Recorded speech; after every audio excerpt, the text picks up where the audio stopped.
Tātad uzmanība, kas pērk Tron AirSeeker robotus. Viņam nenāk komplektā ne kaut kāda šitā perimetra stiepla, nekas, viņš ir pilnībā bezvadu. Un kas interesanti, viņam nenāk arī tās RTK antēnas, jo viņam ir pieejams tīkls, respektīvi viņam ir iekšā iebūvēta simkarte, un lai to aktivizētu, jūs pārējat uz ierīci, tālāk ņemat šeit iestatījumus augšā, un attiecīgi šeit ir NRTK.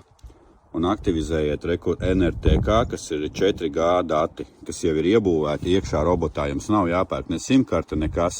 Un tagad tikai nākamajā solī jūs varat jau iet uz robotu un izveidot karti.